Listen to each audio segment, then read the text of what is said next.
আজকে আমাদের আলোচ্য বিষয় কার্বোহাইড্রেটের পরিপাক। এই কার্বোহাইড্রেটের পরিপাক আলোচনা করার প্রসঙ্গে কথা বলি যে এই ভিডিওতে আমরা কার্বোহাইড্রেটের উৎস এবং গুরুত্বটা খানিকটা আলোচনা করব। কার্বোহাইড্রেট কি? কার্বোহাইড্রেট হলো আসলে কার্বন, হাইড্রোজেন, অক্সিজেন যুক্ত একটা যৌগ। তাহলে কার্বোহাইড্রেট কি হলো? কার্বন, হাইড্রোজেন, অক্সিজেন দিয়ে গঠিত একটি যৌগ। কার্বোহাইড্রেটকে আমরা বলতে পারি বহু হাইড্রক্সিল বর্গযুক্ত অ্যালডিহাইড ও কিটন। তাহলে কার্বোহাইড্রেটকে আমরা কি বলতে পারি? বহু হাইড্রক্সিল বর্গযুক্ত অ্যালডিহাইড বা কিটন। একটি শর্করা অণু তৈরি হবার জন্য এই যে হাইড্রক্সিল মূলক, এই মূলকটা থাকবেই। তাছাড়া কি থাকবে? এইটাও থাকতে পারে তাছাড়া, অর্থাৎ অ্যালডিহাইড মূলক থাকতে পারে অথবা ক্রিটন মূলক থাকতে পারে। ওই জন্যই বলা হচ্ছে কার্বোহাইড্রেট হলো বহু হাইড্রক্সিল বর্গযুক্ত অ্যালডিহাইড বা কিটন। কি বললাম? কার্বোহাইড্রেট হলো বহু হাইড্রক্সিল বর্গযুক্ত অ্যালডিহাইড বা কিটন। এবং এই কার্বোহাইড্রেট যখন একটা শর্করা অণু নিয়ে তৈরি, তখন সেটাকে বলা হচ্ছে মনোস্যাকারাইড বা এক শর্করা। তখন সেটাকে কি বলা হচ্ছে? মনোস্যাকারাইড বা এক শর্করা। বোঝা গেল? আমাদের এই যে পরিপাক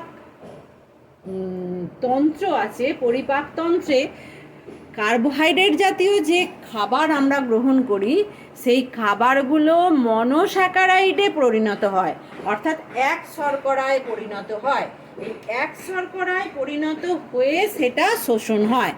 আমরা বহু শর্করা যুক্ত বা অলিগোস্যাকারাইড, স্বল্প শর্করা যুক্ত আমরা কার্বোহাইড্রেট গ্রহণ করি। সেই কার্বোহাইড্রেটগুলো বিভিন্ন উৎসেচকের সাহায্যে যে ভেঙে গিয়ে এক শর্করা তৈরি করে, সেটাই আসলে হচ্ছে পরিপাক। যে একক শর্করাগুলো আমাদের এই পরিপাক তন্ত্রে শোষিত হয় সেটা হচ্ছে গ্লুকোজ,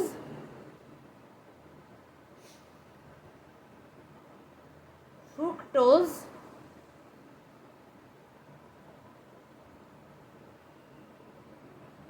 এবং গ্যালাক্টোজ।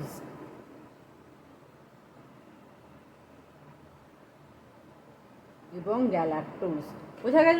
এই একক শর্করাগুলো আমাদের পরিপাকতন্ত্রে শোষিত হয়। অর্থাৎ আমরা যে খাবার খাই, কার্বোহাইড্রেট জাতীয় যে খাবার খাই, সেই কার্বোহাইড্রেট জাতীয় খাবারগুলোকে আমাদের এই একক শর্করায় পরিণত করতে হয়। এই একক শর্করা আমাদের ক্ষুদ্রান্তের যে ভিলাই আছে, ভিলাইয়ের মধ্যে কি আছে? রক্তের জালক আছে, এবং ভিলাইয়ের মধ্যে ল্যাকটিয়াল আছে, লসিকাতন্ত্র আছে। এই একক শর্করাগুলো রক্তের জালকে শোষিত হয়ে যায়, শোষিত হয়ে গিয়ে রক্তে মিশে গিয়ে আমাদের শরীরের অঙ্গ প্রত্যঙ্গে প্রতিটা অংশে পৌঁছে কার্বোহাইড্রেটের যে কাজ, সেই কাজটা সুসম্পন্ন করে। তাহলে এখন আমরা দেখব কার্বোহাইড্রেটের উৎস, কোন কোন জিনিস কার্বোহাইড্রেটগুলো আমরা গ্রহণ করি। দেখো, কার্বোহাইড্রেটের উৎস সম্বন্ধে বলতে গেলে আমরা যেভাবে খাদ্যগুলোকে গ্রহণ করি, আমরা দানা শস্য খাই। দানা শস্যর মধ্যে দেখো ধান, গম, ভুট্টা, জোয়ার, বাজরা, রাগি, এগুলো হচ্ছে গুরুত্বপূর্ণ। বোঝা গেল? এগুলো সবই হচ্ছে উদ্ভিজ্জ উৎস। এগুলো সবই কি? উদ্ভিজ্জ উৎস। বোঝা গেল? তাহলে এগুলো খাই। এই যে কার্বোহাইড্রেট জাতীয় খাদ্যবস্তু এখান থেকে পাই, এখান থেকে আমরা শ্বেতসার জাতীয় খাদ্যবস্তু পাই। শ্বেতসার জাতীয় খাদ্যবস্তু পাই, যাকে স্টার্চ বলা হয়। ঠিক আছে? এই সকল খাদ্যবস্তু দেখো, আমরা ভাত খাই, মুড়ি খাই, এই যে পাউরুটি, বিস্কুট, এগুলো গ্রহণ করি, এগুলোতে পাওয়া যায়। তাছাড়া দেখো মূল এবং কন্দ, মূল এবং কন্দর মধ্যে কি? দেখো আলু, রাঙালু, বিট, ওল, কচু, শালগাম, এগুলোতে পাওয়া যায়। এগুলো থেকেও আমরা শ্বেতসার জাতীয় খাদ্যবস্তু বা স্টার্চ জাতীয় কার্বোহাইড্রেট পাই। তাছাড়া দেখো ফল খাই, পাকা আম, পাকা কলা, আপেল, খেজুর, আখ, কমলা লেবু, এই যেগুলো আছে এগুলো থেকে আমরা পাই, দেখো ফ্রুক্টোজ পাই, সুক্রোজ পাই, পেকটিন পাই, এই জাতীয় খাদ্যবস্তুগুলো পাই। আবার মিষ্টি খাদ্যবস্তু যেগুলো পাই, এই যে গুড়, চিনি, খেজুর এবং আখের রস, এগুলো থেকে আমরা সুক্রোজ জাতীয় খাদ্যবস্তু পাই। বোঝা গেল? আমরা যখন কার্বোহাইড্রেটের পরিপাক করব তখন দেখব আমরা শ্বেতসারের পরিপাক করছি, ঠিক আছে, এইটাও শ্বেতসার, এখানেও থেকেও শ্বেতসার পাওয়া যায়, ঠিক আছে। তারপরে দেখব আমরা এই শব্দগুলো আমরা পড়বো, দেখব পেকটিন, পেকটিন আমরা শুনবো। তারপরে দেখো ফ্রুক্টোজ শব্দটা আমরা শুনবো, আগেই শুনেছি ফ্রুক্টোজ, এই যে সুক্রোজ,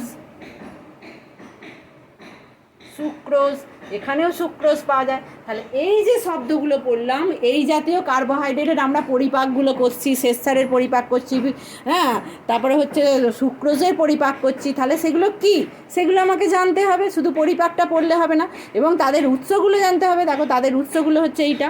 এবং এই প্রসঙ্গে বলে দিই, উদ্ভিজ্জ উৎস হিসেবে আমরা যেটা খাই সেটা হচ্ছে আমরা যে পাঁঠা এবং অন্যান্য প্রাণীর যে যকৃৎ এবং পেশি যেটা আমরা খাই, গ্রহণ করি, সেটাতে গ্লাইকোজেন যেটা থাকে সেটাও হচ্ছে প্রাণীজ শ্বেতসার বলা হয় গ্লাইকোজেনকে।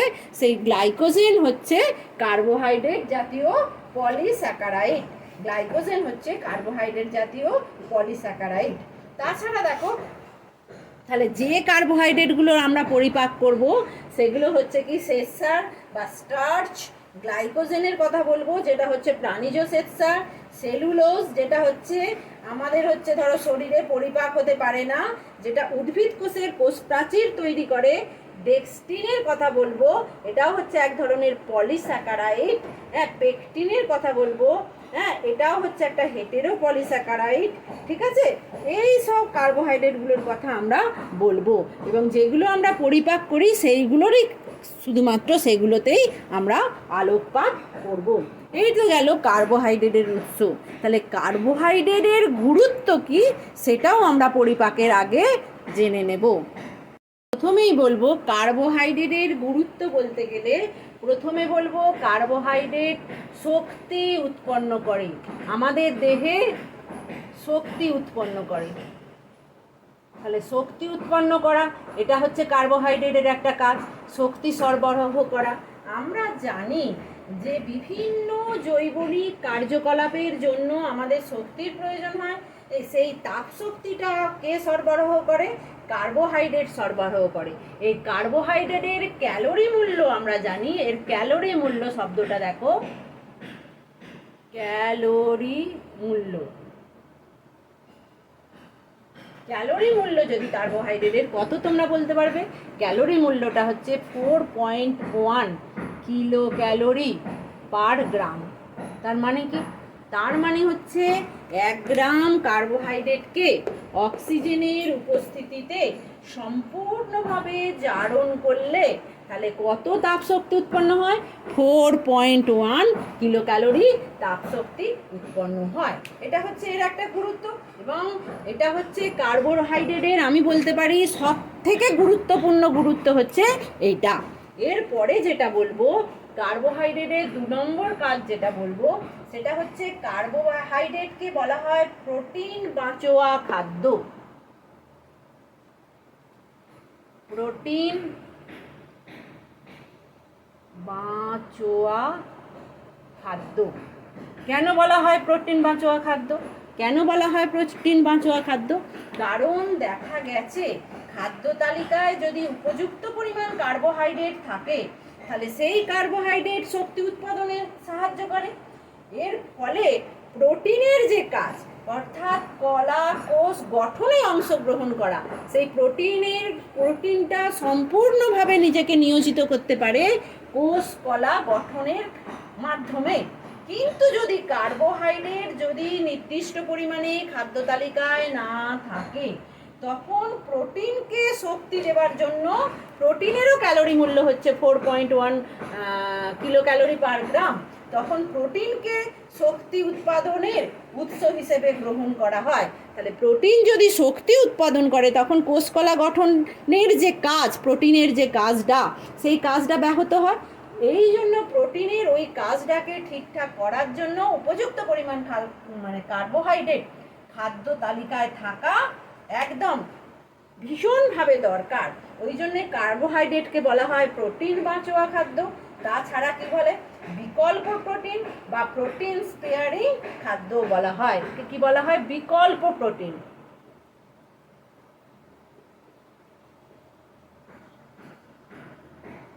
বিকল্প প্রোটিন বলা হয়।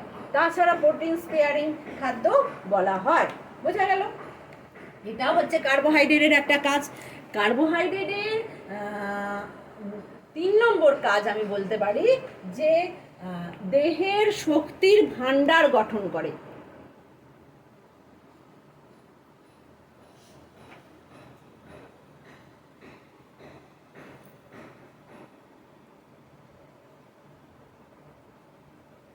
ভাণ্ডার গঠন করে।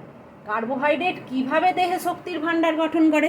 কার্বোহাইড্রেট ধরো এই যে আমাদের আছে যকৃৎ, হ্যাঁ, প্লাস আমাদের পেশি কোষ আমি একটা আঁকছি, যকৃৎ এবং পেশিতে হ্যাঁ কী করে কার্বোহাইড্রেটটা, এই যে গ্লুকোজটা C6H12O6, এটা হচ্ছে গ্লুকোজের ফর্মুলা হিসেবে আমি গ্রহণ করছি।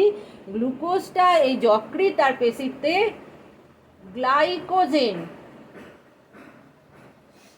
গ্লাইকোজেন রূপে কি হয়ে যায়? সঞ্চিত হয়। বোঝা গেল? হ্যাঁ, রক্ত থেকে কার্বোহাইড্রেটটা যকৃৎ, রক্ত গেল, রক্তের মাধ্যমে কার্বোহাইড্রেটটা যকৃৎ এবং পেশিতে প্রবেশ করলো রক্ত দিয়ে, এবং সেখানে এটা কি হচ্ছে? গ্লাইকোজেনেসিস।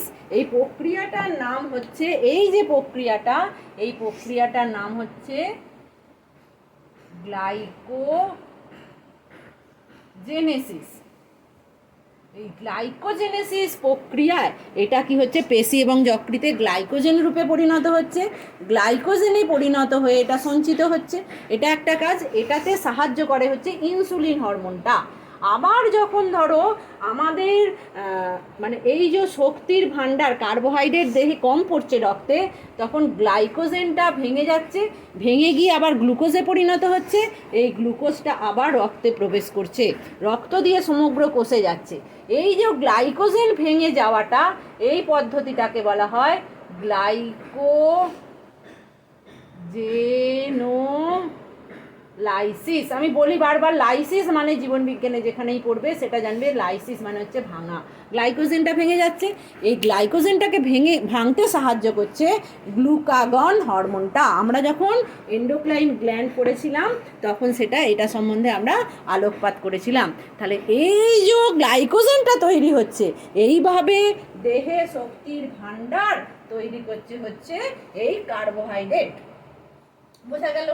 এরপরে দেখো এই কার্বোহাইড্রেট আর কি কাজ করে দেখি, দানাটা মুছো। আমরা তো জানি কার্বোহাইড্রেটটাকে ভেঙে শক্তি উৎপন্ন করে, সেটা বললাম। এই কার্বোহাইড্রেটটা ভেঙে যখন শক্তি উৎপন্ন হবে, উপযুক্ত যখন কার্বোহাইড্রেট থাকবে খাদ্য তালিকায়, উপযুক্ত পরিমাণে যদি কার্বোহাইড্রেট থাকে, তাহলে কি হবে? প্রোটিনটা বাঁচবে। প্রোটিনটা তাহলে কিসে পরিণত হবে? প্রোটিনটা তখন কিসে পরিণত হবে? কলা গঠন, কোষ কলা গঠনে অংশগ্রহণ করবে। শক্তি উৎপন্ন করবে না, তখন হচ্ছে নো শক্তি উৎপাদন। শক্তি উৎপাদনে নো অংশগ্রহণ করবে। তাহলে প্রোটিনকে দেহে প্রোটিনের যে অভাবটা পূরণ করবে কার্বোহাইড্রেট, উপযুক্ত পরিমাণ কার্বোহাইড্রেট। এবং এটা আর একটা যেটা করবে, প্রোটিন থেকেও যেমন শক্তি উৎপন্ন হয়, প্রোটিনের ক্যালোরি মূল্য হচ্ছে 4.1 কিলো ক্যালোরি পার গ্রাম। আবার আমরা জানি ফ্যাটের ক্যালোরি মূল্য কত? ফ্যাটের ক্যালোরি মূল্য হচ্ছে 9.3 কিলো ক্যালোরি পার গ্রাম। অর্থাৎ 1 গ্রাম ফ্যাট থেকে আমরা 9.3 কিলো ক্যালোরি শক্তি উৎপন্ন করতে পারি দেহের মধ্যে। কিন্তু ফ্যাট থেকে যদি শক্তি উৎপন্ন হয়, তার অসুবিধাটা কি? তার অসুবিধাটা হচ্ছে এখানে কিটোন বডি উৎপন্ন হয়। এই কিটোন বডি বেশি উৎপন্ন হলে যে রোগটা হয় সেটা হচ্ছে কিটোসিস। তাহলে এই যে উপযুক্ত কার্বোহাইড্রেট এই কিটোসিস রোগটাকে প্রতিহত করে। কারণ কি করে প্রতিহত করে? তখন ফ্যাটের জারণটা ঘটতে যায় না। ফ্যাটের জারণ ঘটবে না, তাহলে কিটোসিস রোগটাও হবে না। কার্বোহাইড্রেট থেকে তখন টোটাল শক্তিটা উৎপন্ন হবে, তখন কার্বোহাইড্রেট থেকে। ফ্যাট বা প্রোটিন থেকে শক্তি উৎপন্ন হবে না। এটাও কার্বোহাইড্রেটের একটা কাজ। এবং তাছাড়া দেখো কার্বোহাইড্রেটের আমি যদি 5 নম্বর কাজের কথা বলি, 5 নম্বর কাজটা আমি বলবো মস্তিষ্কের মস্তিষ্কের বিকাশে কার্বোহাইড্রেট সাহায্য করে। মস্তিষ্কের বিকাশে কার্বোহাইড্রেট কি করে সাহায্য করবে? এই যে বিভিন্ন কার্বোহাইড্রেট এর কথা বললুম, হ্যাঁ, তার মধ্যে হচ্ছে গ্যালাক্টোজ।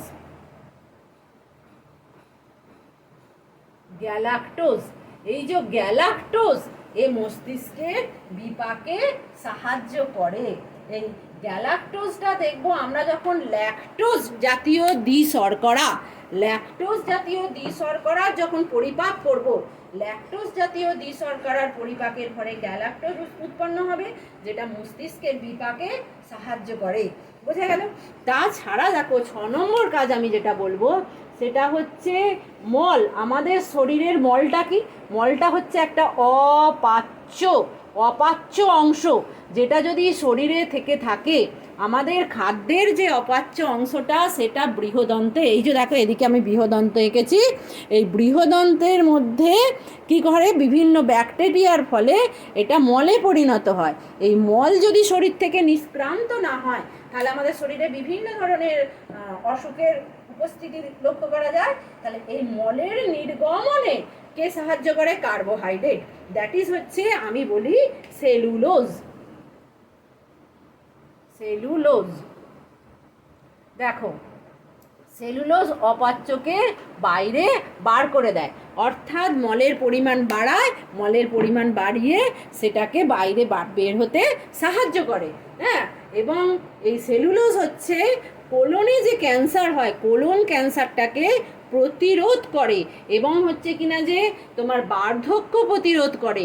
হ্যাঁ, এই অনেক কাজ এই সেলুলোজের আছে। সেলুলোজ কিন্তু হজম হবে না, এটা তন্তু আকারে থাকে, আমরা তন্তু আকারে গ্রহণ করি, তন্তু জাতীয় যে খাবার সেখান থেকে আমরা পাই। বোঝা গেল এইটা? তাহলে এটাও একটা উল্লেখযোগ্য কাজ। আর পরিশেষে বলি যে বিভিন্ন ধরনের যে জৈব অ্যাসিড এগুলো সব এই কার্বোহাইড্রেট খাদ্য থেকে, এই যে অ্যামাইনো অ্যাসিড, হ্যাঁ, ফ্যাটি অ্যাসিড, এগুলো সব উৎপন্ন হয়ে বিভিন্ন জৈব যৌগ উৎপন্ন হতে সাহায্য করে। তাহলে এই গেল কার্বোহাইড্রেটের গুরুত্ব। এরপরে আমরা দেখব কার্বোহাইড্রেট কোথায় পরিপাক হয় এবং কিভাবে পরিপাক হয়। পরের তাহলে আমাদের অংশ হচ্ছে কার্বোহাইড্রেটের পরিপাক বা ডাইজেশন। হ্যাঁ, দেখো কার্বোহাইড্রেটের ডাইজেশন আমাদেরকে দেখতে গেলে দেখো আমি একটা মোটামুটি পৌষ্টিকতন্ত্রের ছবি এঁকে দেখো এখানে দেখো একটা ত্রিভুজের মতো, এটা মুখবিবর আমরা জানি, এই মুখবিবরের মধ্যে কার্বোহাইড্রেটের পরিপাক হয়। তারপর দেখো আর কোথাও নয়, এইটা মুখবিবর, হ্যাঁ, এখানটা হচ্ছে ফ্যারিংস বা গলবিল, এখানটা গ্রাসনালী, পাকস্থলী, এটা হচ্ছে যকৃৎ, অগ্নাশয়, এটা ক্ষুদ্রান্ত, এই অংশটা হচ্ছে বৃহদন্ত। দেখো কার্বোহাইড্রেটের পরিপাক হয় কেবলমাত্র মুখবিবরে পরিপাক হয় আর হচ্ছে ক্ষুদ্রান্তে পরিপাক হয়। মুখবিবরে পরিপাক হয় আর হচ্ছে ক্ষুদ্রান্তে পরিপাক হয়। এবার দেখি কার্বোহাইড্রেটের মুখবিবরে কি করে পরিপাক হয়। কার্বোহাইড্রেটের মুখবিবরে হয় যে আমরা আগে দেখেছি যে সিদ্ধ যে শ্বেতসারটা আছে সেটা মুখবিবরের যে লালা গ্রন্থি আছে, কানের পাশে এখানে আছে, জিভের নিচে আছে, ম্যান্ডিবলের নিচে আছে, তাহলে এই লালা গ্রন্থি থেকে যে লালা রস খরিত হয় সেখানে বলেছিলাম তাতে টায়ালিন উৎসেচক থাকে। টায়ালিন উৎসেচক সিদ্ধ শ্বেতসারকে কিসে পরিণত করে? মল্টোজে পরিণত করে। সিদ্ধ শ্বেতসারকে কিসে পরিণত করে? মল্টোজে পরিণত করে। আমরা এবার ধাপটা দেখে নিই। দেখো মুখবিবরে যে লালারস আছে, লালারসের মধ্যে আছে টায়ালিন উৎসেচক।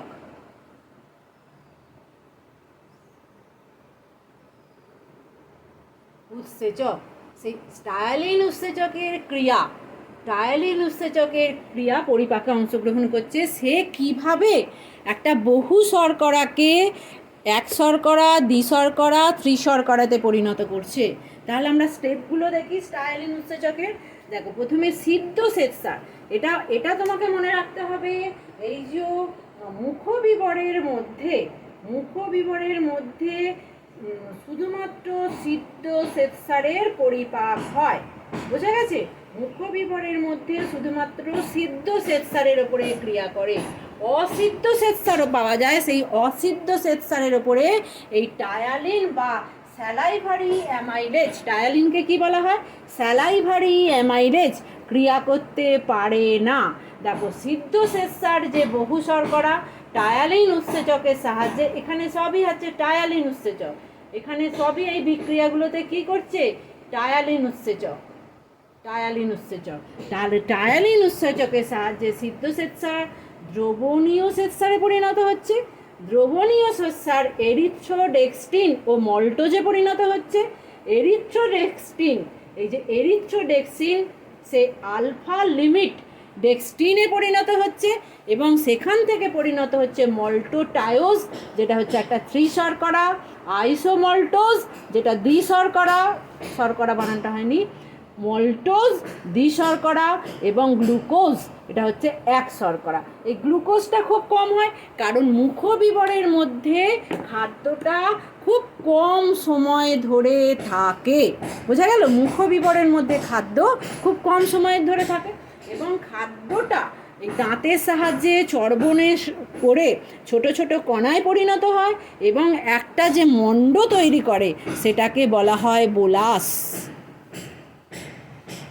এবার এই যে এইখানে মুখবিবরের মধ্যে পরিপাক হবার পর এখানে দেখো দেখাচ্ছি, এই যে খাদ্যের মণ্ড গ্রাসনালীতে গেল, গ্রাসনালী থেকে পাকস্থলীতে গেল, পাকস্থলীতে কিন্তু খাদ্যের কোনো পরিপাক হবে না। এইবার সেখান থেকে যখন ক্ষুদ্রান্তে যাবে, ক্ষুদ্রান্তে গিয়ে আবার পরিপাক হবে।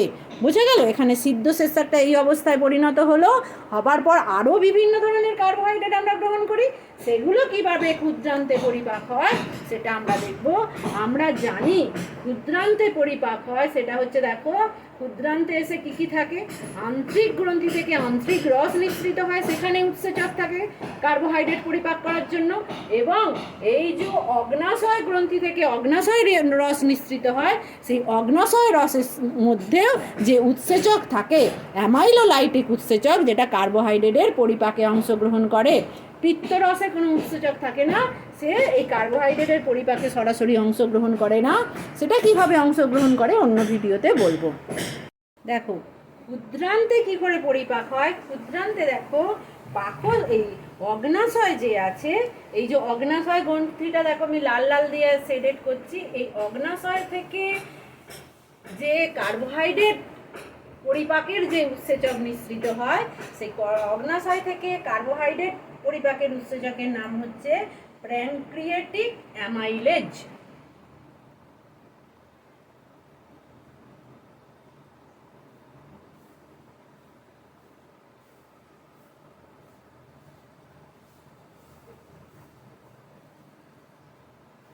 প্যানক্রিয়েটিক অ্যামাইলেজ, এই প্যানক্রিয়েটিক অ্যামাইলেজ কি করে? প্যানক্রিয়েটিক অ্যামাইলেজ সে কি করে? প্যানক্রিয়েটিক অ্যামাইলেজ সিদ্ধ এবং অসিদ্ধ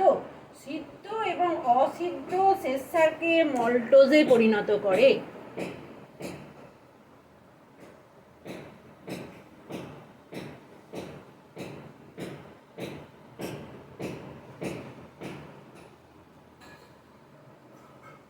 এই শ্বেতসারকে কিসে পরিণত করে? মল্টোজে পরিণত করে।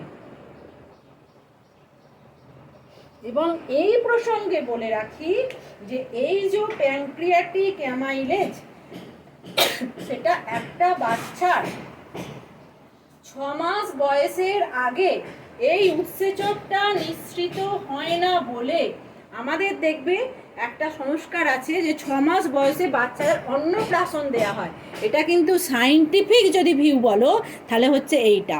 6 মাসের আগে যদি আমরা বাচ্চাকে সিদ্ধ এবং বিভিন্ন অসিদ্ধ শ্বেতসার খাওয়াই, সেটা কিন্তু তার পরিপাক হবে না, তার বিভিন্ন ধরনের পরিপাকজনিত সমস্যা তৈরি হবে। ওই জন্য 6 মাস বয়সের আগে বাচ্চাকে সিদ্ধ এবং অসিদ্ধ খাবার খাওয়ানো হয় না, শ্বেতসার খাওয়ানো হয় না, খাবার নয় শ্বেতসার। এরপরে দেখো যে আমাদের আন্ত্রিক রস আছে, আন্ত্রিক রস থেকে কি কি উৎসেচক নিঃসৃত হয়, আন্ত্রিক রস থেকে উৎসেচকগুলো কিভাবে কাজ করে দেখো। আন্ত্রিক রস থেকে নিঃসৃত উৎসেচক শ্বেতসার, শ্বেতসার এটা হচ্ছে যেমন প্যানক্রিয়াটিক অ্যামাইলেজ, ওখানে ছিল আন্ত্রিক রসের উৎসেচক হচ্ছে ইন্টেস্টিনাল উৎসেচক। ইন্টেস্টিনাল যে আছে অ্যামাইলেজ আছে,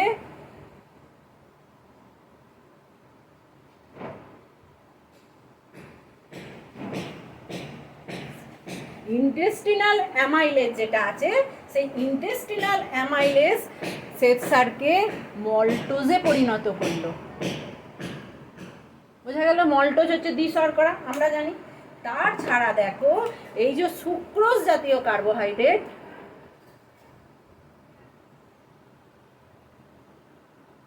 সুক্রোজ জাতীয় কার্বোহাইড্রেটকে এই এখান থেকে বেরোয় সুক্রেজ। সুক্রেজটা কিসে পরিণত করবে? Glucose plus fructose.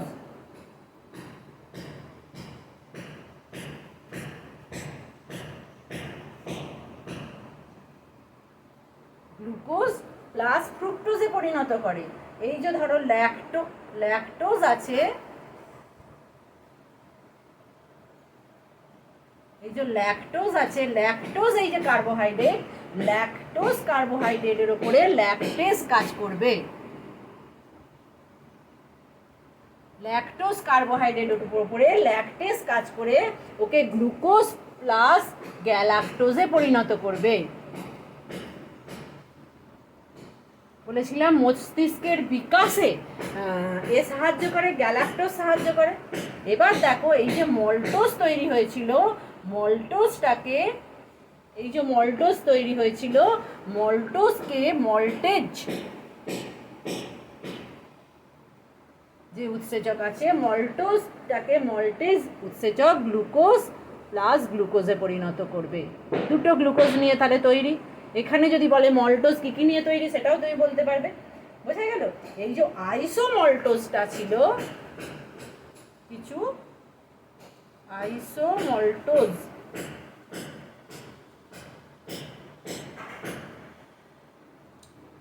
এটাকে আইসোমল্টেজ উৎসেচকও বলতে পারি, গ্লুকোজে পরিণত করবে। আইসোমল্টেজ উৎসেচকও বলতে পারি। আর একটা বলতে পারি অলিগো আলফা 1,6 গ্লুকোসাইডেজ।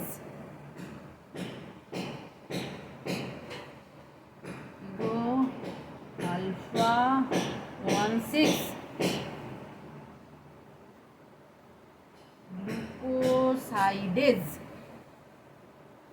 বোঝা গেল? তাতে কিসে পরিণত করবে? গ্লুকোজে পরিণত করবে। মোটামুটি দেখো ক্ষুদ্রান্ত